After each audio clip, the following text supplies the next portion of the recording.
Salam alaikum, dans cette vidéo nous allons aborder un thème qui revient souvent mais qui n'est pas toujours expliqué de manière juste et adaptée. Vous l'aurez compris, on parle ici des miracles du Coran. Avant que la vidéo ne commence, n'hésite pas à liker et à t'abonner si ce n'est pas déjà fait et installe-toi confortablement car ce que tu vas voir n'est pas anodin et nous concerne tous, musulmans comme non-musulmans. À très vite, Inch'Allah. Le saviez-vous, dans le passé les gens pensaient que seuls les humains organisaient des funérailles pour leurs morts. Cependant, ce n'est pas le cas car même les corbeaux font également des funérailles pour leurs morts.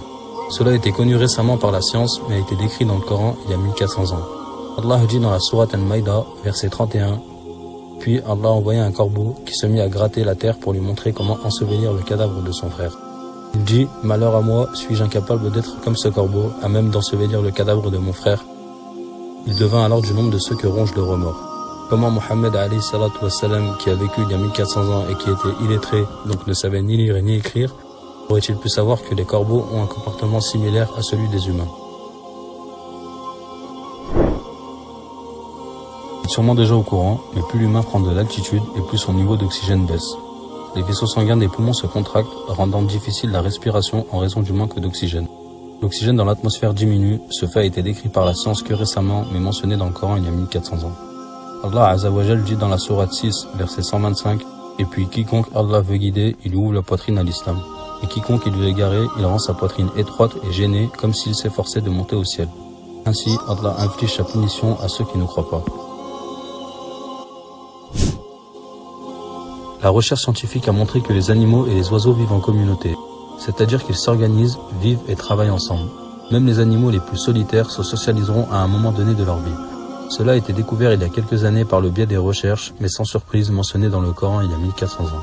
Dans la sourate 6, verset 38, Allah dit « Nulle bête marchant sur terre, nul oiseau volant de ses ailes qui ne soit comme vous en communauté. Nous n'avons rien omis d'écrire dans le livre, puis c'est vers leur Seigneur qu'ils seront ramenés. » En 1929, Edwin Hubble, un astronome, a fait une découverte critique qui a rapidement conduit à des réponses scientifiques concernant l'univers. Il a découvert que l'univers était en expansion après avoir observé que les étoiles et galaxies s'éloignaient les unes des autres. Cette chose était déjà mentionnée dans le Coran 14 siècles auparavant. Allah dit dans la sourate 51, verset 47, « Le ciel, nous l'avons construit par notre puissance et nous l'étendons constamment dans l'immensité. » Encore une fois, c'est une chose que le prophète Mohammed alayhi salatu wassalam ne pouvait pas savoir au fin fond du désert d'Arabie sans une intervention divine de la part d'Allah à son messager.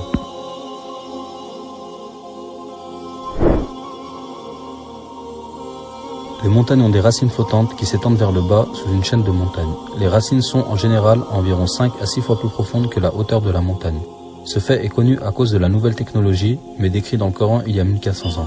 Allah dit dans le Coran, sourate 78, versets 6 et 7, « N'avons-nous pas fait de la terre une couche et placé des montagnes comme des piquets ?» Il y a un autre fait surprenant du Coran au sujet des montagnes. La science dit que les montagnes exercent moins d'attraction gravitationnelle qu'elles ne devraient, car elles ont des racines. Leur matière moins dense s'étend jusqu'à la planète, à l'intérieur plus dense de laquelle ils flottent, comme des icebergs dans l'eau. Les masses continentales se dressent bien au-dessus du fond de l'océan parce qu'elles flottent dans un substrat de roche plus dense.